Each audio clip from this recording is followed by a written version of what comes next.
Hi friends, ப்ளவுஸோடைய cup dot வந்து ப்ரா டைப்பில் எப்படி சென்டரில் வந்து ஒரு தையல் போடுறது அப்படின்றது இந்த வீடியோவில் பார்க்கலாம்.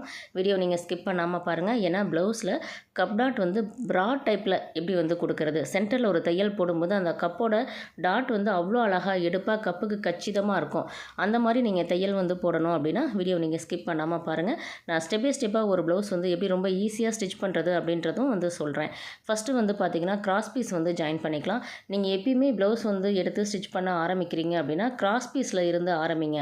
அது வந்து உங்களுக்கு டைமிங்கை ரொம்ப வந்து கம்மி பண்ணும். இப்போ நான் வந்து பார்த்திங்கன்னா அப்படியே ஸ்டெப் பை ஸ்டெப்பாக வந்து ஸ்டிச் பண்ணுவேன். அடுத்தது பார்த்திங்கன்னா பட்டன் பீஸ் வந்து எடுத்திருக்கேன். பட்டன் பீஸில் ஒரு மடிப்பு மடிச்சுட்டு ஒரு தையல் வந்து போட்டுக்கலாம். இது வந்து கொக்கிப்பட்டிக்கு. இப்போ அடுத்தது நான் தையல் போடுறது 1/2 இன்ச் மடித்து தையல் போடுறேன். இது வந்து வி பட்டிக்கு வந்து வச்சுக்கலாம். அடுத்தது பட்டி வந்து எடுத்துக்கலாம். பட்டி வந்து ஒரு சிலர் வந்து 2 சைடும் மாற்றி வச்சுறீங்க, அப்படி வைக்காதீங்க. பட்டி வந்து பார்த்திங்கன்னா எனக்கு நடுவில் ஃபோல்டிங் இருக்குது. நான் ஃபஸ்ட் அதை வந்து கட் பண்ணிக்கிறேன். பட்டியில் நீங்கள் உள்பக்கம் வந்து மார்க் பண்ணிக்கிங்க. நான் வந்து பார்த்திங்கன்னா பட்டி அப்படியே எடுத்து திருப்பி வைக்கிறேன். இப்போ மெயின் கிளாத்துடைய நல்ல பக்கம் வந்து பார்த்திங்கன்னா பட்டி வந்து வச்சுருக்கேன். 2 பீஸ் லைனிங் வந்து வச்சுருக்கேன். பட்டியில் கீழே மடித்து தைக்கிறதுக்கு 1/2 இன்ச் தையல் விட்டோம்னா கரெக்டாக 1/2 இன்ச் தையல் நீங்கள் வந்து போட்டுருங்க. அந்த மாதிரி போடும்போது தான் சைடு ஜாயின் பண்ணும்போது அப் அண்ட் டவுன் பிரச்சனை வந்து இருக்காது. இப்போ 2 சைடும் தையல் போட்டதுக்கப்புறம் லைனிங் கிளாத்தை திருப்பி விட்டுட்டு லைனிங் மேலே வந்து டாப் ஸ்டிச் வந்து போட்டுக்குங்க. அடுத்தது லைனிங் கிளாத்தை உள்பக்கமாக திருப்பி விட்டுட்டு நான் வந்து ஒரு 1/2 இன்ச் கேப் விட்டு ஒரு தையல் வந்து போட்டுக்கிறேன்.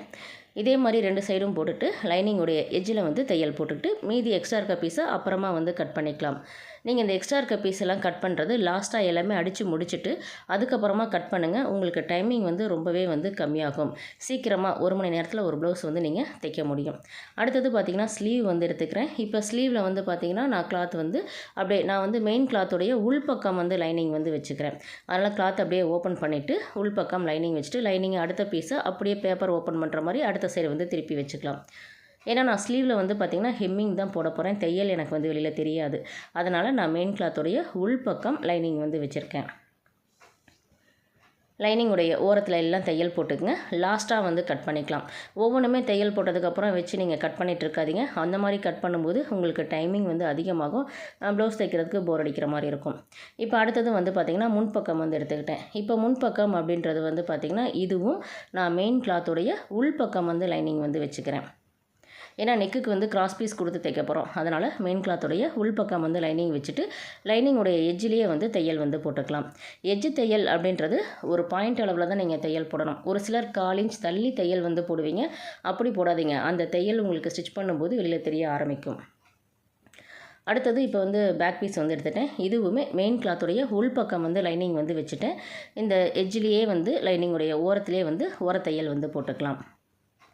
இது வரைக்கும் நீங்கள் எல்லாம் தைச்சு முடிச்சுட்டு அதுக்கப்புறம் இந்த எக்ஸ்ட்ரா இருக்க மெயின் கிளாத்தை கட் பண்ணிக்கிங்க. இப்போ நான் எல்லாமே வந்து பார்த்திங்கன்னா தைச்சு முடிச்சிட்டேன். அதாவது பட்டி தைச்சாச்சு, ஸ்லீவ் தைச்சாச்சு, ஃப்ரண்ட்டு தைச்சாச்சு, இப்போ பேக்கும் தைச்சாச்சு. இப்போ எக்ஸ்ட்ரா இருக்க பீஸ் எல்லாம் கட் பண்ணும்போது தைக்கிற டைமிங் கண்டிப்பாக உங்களுக்கு குறையும். இப்போ கீழே இடுப்பு பகுதியில் வந்து பார்த்திங்கன்னா ஜஸ்ட் ஒரு 1/2 இன்ச் மடித்து தையல் வந்து போட்டுக்கிறேன். அடுத்தது ஒரு ஸ்கேல் லைன் வந்து விட்டுருக்கோம்ல, அதை மடித்து ஒரு தையல் வந்து போட்டுக்கலாம்.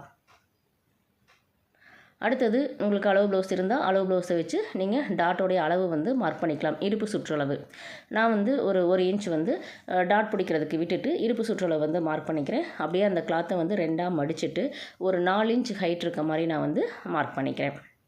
இது வந்து பேக் சைடு உங்களுக்கு டாட் பின்னாடி வந்து பின்பக்கம் முதுகு பக்கம் தூக்காமல் இருக்கணும் அப்படின்னா கண்டிப்பாக டாட் வந்து ஒரு 1/2 இன்ச் அளவுக்கு போட்டுக்குங்க. அப்போ உங்களுக்கு பேக் சைடில் முதுகு வந்து தூக்காது.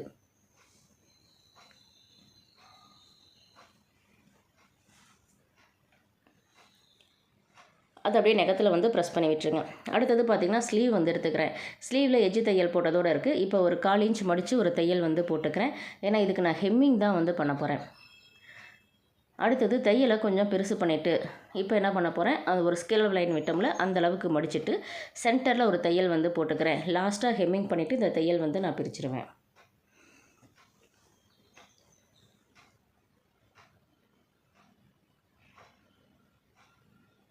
ஓகே, இப்போ ஸ்லீவுமே நம்ம அடிச்செல்லாமே ரெடி பண்ணி வச்சுட்டோம். அடுத்தது முன்பக்கம் வந்து எடுத்துக்கிறோம். இப்போ தான் நீங்கள் ரொம்ப கவனிக்கணும். ஏன்னா இதில் தான் வந்து நம்ம கப்போட டாட் வந்து பார்த்திங்கன்னா அந்த ப்ராட் டைப்பில் வந்து போட போகிறோம். ஃபஸ்ட்டு வந்து நான் லெஃப்ட் சைடு பீஸ் எடுத்துக்கிறேன்.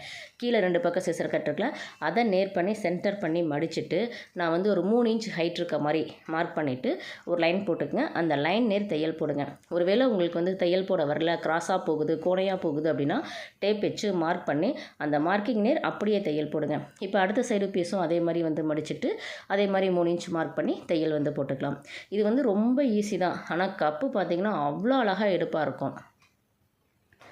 அடுத்தது இப்போ வந்து பார்த்திங்கன்னா நான் எப்படி இந்த பீஸ் மடிக்கிறேன்னு பாருங்கள்.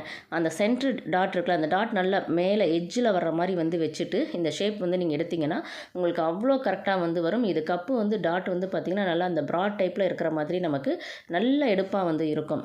இப்போ இந்த ஷேப் வந்து வந்ததுக்கப்புறம் இதில் ஜஸ்ட் ஒரு பாயிண்ட் அளவுக்கு தான் நீங்கள் மார்க் பண்ணி தையல் வந்து போடணும். அதுக்காக தான் நான் மார்க் பண்ணி காமிக்கிறேன். 1/4 இன்ச் தையல் போடக்கூடாது.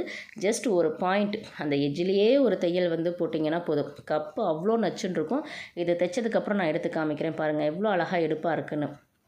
இப்போ பார்க்கும்போது தெரியும். ஜஸ்ட் அந்த சென்ட்ரு டாட் ஒரு டாட் போட்ட உடனே வந்து பார்த்திங்கன்னா கப்பு அவ்வளோ அழகாக எடுப்பாக இருக்கிற மாதிரி வந்து இருக்குல்ல. அடுத்தது ஆம்ஹோல் டாட் வந்து போட்டுக்கலாம். ஆம்ஹோல் டாட் வந்து பார்த்திங்கன்னா நல்லா 1/4 இன்ச், அதாவது பிரின்சஸ் மாடலையும் அதை ஜாயின் பண்ணி கீழேயும் கொண்டு வரலாம். நம்ம வந்து ஒரு 4 இன்ச் கேப் விட்டும் நிறுத்திக்கலாம். நான் வந்து 4 இன்ச் கேப் விட்டு நிறுத்திக்கிறேன்.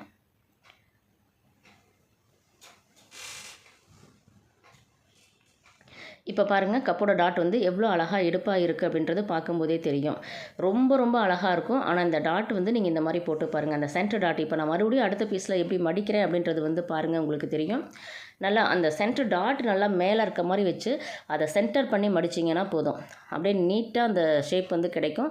அதில் ஜஸ்ட் ஒரே ஒரு பாயிண்ட் அளவு தையல் போட்டிங்கன்னா போதும். இப்போ இந்த கப்பும் பாருங்கள், பார்க்கும்போதே எடுப்பாக இருக்கிற மாதிரி இல்லைல்ல, நல்ல அழகாக எடுப்பாக அப்படியே தூக்கிட்டு இருக்கு.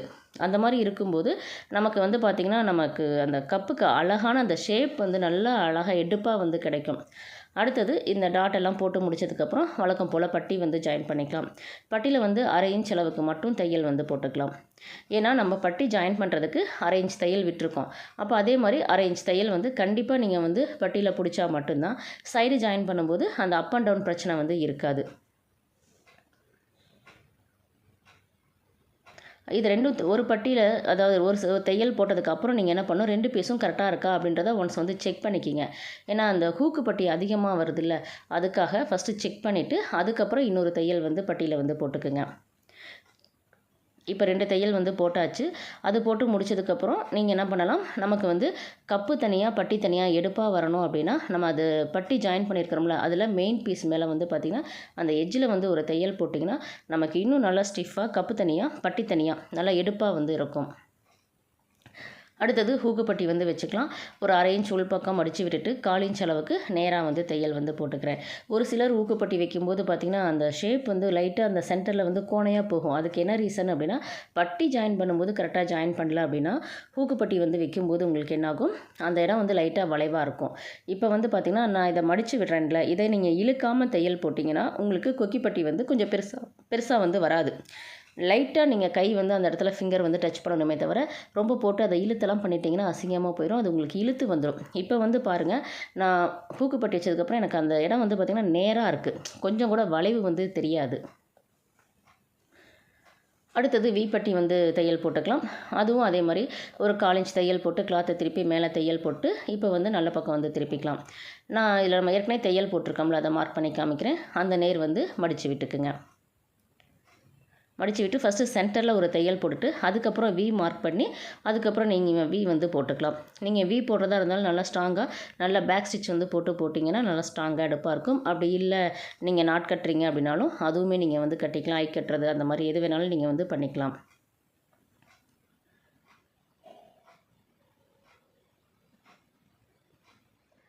வி போடுறதுமே வந்து பார்த்திங்கன்னா நம்ம கீழே ஒன்று போடணும், பட்டியில் சென்டரில் பட்டி நமக்கு அந்த 2 பீஸும் ஜாயின் பண்ணுற இடத்துல 2வது டாட் கிட்ட மேலே எட்ஜில் இந்த மாதிரி நீங்கள் 5 வி கரெக்டாக வந்து போட்டுக்குங்க. உங்களுக்கு நல்லா அழகாக எடுப்பாக இருக்கும்.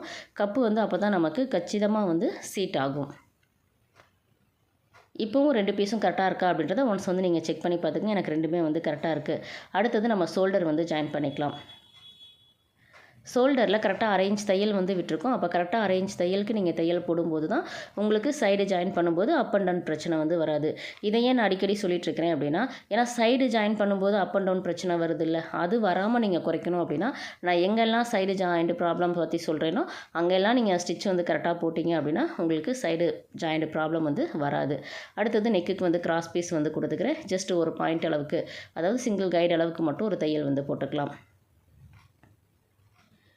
இது போட்டதுக்கப்புறம் ஒரு சிசர் கட் வந்து கொடுத்துக்குங்க. நல்லா அந்த ரவுண்ட் ஷேப் நல்லா அழகாக எடுப்பாக நல்லா அந்த வளைவாக வர்றதுக்காக ஒரு சிசர் கட் கொடுக்கும்போது பார்த்திங்கன்னா நமக்கு அந்த வளைவு நல்லா வந்து வரும். வளைவாக இருக்க வேண்டிய இடத்துல மட்டும் கொடுத்தா போதும். அடுத்தது கிளாத் அப்படியே உள்பக்கம் அந்த பிசுறு அளவுக்கு வந்து மடித்து விட்டுட்டு மேலே வந்து ஒரு டாப் ஸ்டிச் வந்து போட்டுக்குங்க. நீங்கள் அந்த மடிக்கிற அளவு வந்து பார்த்திங்கன்னா ஒரே ஈவனாக இருந்தால் தான் நீங்கள் ஹெம்மிங் பண்ணுறதா இருந்தாலும் இல்லை டபுள் ஸ்டிச் போடுறதா இருந்தாலும் பார்க்க அழகாக எடுப்பாக இருக்கும். அதனால் ஒரே ஈவனாக வந்து மடிச்சுக்குங்க. அடுத்தது உள்ளே எக்ஸ்ட்ரா கிளாத் இருக்குல்ல, அதை கவனமாக வந்து கட் பண்ணிக்கிங்க. மெயின் கிளாத்தில் வந்து படக்கூடாது. அடுத்தது அந்த கிளாத் அப்படியே ஒரு மடிப்பு மட்டும் உள்ளே மடித்து விட்டுட்டு நான் வந்து பெரிய தையல் வந்து வச்சுக்கிறேன். ஏன்னா நான் ஆல்ரெடி சொன்ன மாதிரி ஹெம்மிங் தான் வந்து பண்ண போகிறேன். அடுத்தது ஷோல்டர் வந்து மார்க் பண்ணிக்கலாம். ஷோல்டர் என்ன அளவோ அந்த அளவை வந்து 2 சைடு ஷோல்டருக்கும் மார்க் பண்ணிக்கிங்க. எனக்கு 2.25 வேணும், நான் அது வந்து மார்க் பண்ணிக்கிறேன். அதுக்கப்புறம் என்ன பண்ணலாம், நம்ம ஸ்லீவ் வந்து ஜாயின் பண்ணிக்கலாம். ஸ்லீவ் வந்து சென்டரில் அந்த சிசர் கட் ஷோல்டர் நேர் இருக்க மாதிரி வச்சுட்டு இப்போ நான் செக் பண்ணுற மாதிரி செக் பண்ணிக்கிங்க. கரெக்டாக வந்து பார்த்திங்கன்னா ஒரு 1/2 இன்ச் அளவுக்கு, அதாவது 1/4 இன்ச் ஒரு பாயிண்ட், அந்த அளவுக்கு வந்து நீங்கள் தையல் போட்டால் போதும். ஸ்லீவ் பீஸை இழுக்காதீங்க. கீழே இருக்க அடி பீஸ் கூட இழுக்கலாம் லைட்டாக, ஆனால் ஸ்லீவ் பீஸை வந்து இழுக்கக்கூடாது. 2 சைடு அதே மாதிரி ஜாயின் பண்ணிக்கிங்க. இப்போ நான் இடுப்புடைய அளவும் மார்க் பண்ணிக்கிறேன். வி சைடில் வி பட்டியை விட்டுட்டு அளவு வந்து மார்க் பண்ணிக்கிங்க. இப்போ கிளாத்தை வந்து உள்பக்கம் வந்து திருப்பிட்டு 2 சைடும் கரெக்டாக இருக்கான்னு செக் பண்ணி பார்த்துக்குங்க. 2மே எனக்கு கரெக்டாக இருக்குது. அப் அண்ட் டவுன் வந்து இல்லை. ஏன்னா ஸ்டார்டிங்லேருந்து நம்ம தைக்கும்போது அப் அண்ட் டவுன் வராமல் தைக்கணும். அப்போ அதை கரெக்டாக தைக்கும்போது அப் அண்ட் டவுன் வராது. சைடு ஜாயின் பண்ணும்போது அந்த பிரச்சனையும் நமக்கு வந்து இருக்காது. அடுத்தது ஆர்ம் ஹோல் ரவுண்டு வந்து இப்போ நான் செக் பண்ணுற மாதிரி நீங்கள் இன்ச் பை இன்ச்சாக செக் பண்ணி ஆர்ம் ஹோல் ரவுண்டு வந்து மார்க் பண்ணிக்கிங்க. கீழே இடுப்பு சுற்றளவும் நமக்கு மார்க்கிங் இருக்குது, பட்டி சுற்றளவும் மார்க்கிங் இருக்குது. அதை கரெக்டாக 2ஐயும் நேர் பண்ணிவிட்டு சைடு தையல் போட்டிங்கன்னா சைடில் அந்த ப்ளஸ் மாதிரி வர்றதுக்கு நமக்கு ஆல்ரெடி அதில் கரெக்டாக தான் இருக்கும். ஒருவேளை வரலைன்னா லைட்டாக எந்த பீஸ் பத்துலையோ அதை லைட்டாக இழுத்து வச்சு நீங்கள் சென்ட்ரு பண்ணி வச்சுட்டு தையல் வந்து போட்டிங்கன்னா உங்களுக்கு சைடு ஜாயிண்டில் கொஞ்சம் கூட அப் அண்ட் டவுன் பிரச்சனை ப்ளஸ் மாதிரி வராமல் இருக்கிறது, இந்த தொல்லைலாம் வந்து இருக்கவே இருக்காது. இப்போ பாருங்கள், ரொம்ப கரெக்டாக வந்து சைடு வந்து 2 பக்கமும் வந்து ஜாயிண்ட் ஆகிருக்கு. இதே மாதிரி நீங்கள் வந்து ட்ரை பண்ணி பாருங்கள். ஏன்னா ப்ளவுஸில் வந்து ப்ராட் டைப் வந்து டாட் பிடிக்கிறது ரொம்ப ஈஸி. இந்த வீடியோ பிடிச்சிருந்தால் சப்ஸ்கிரைப் பண்ணுங்கள். நன்றி, வணக்கம்.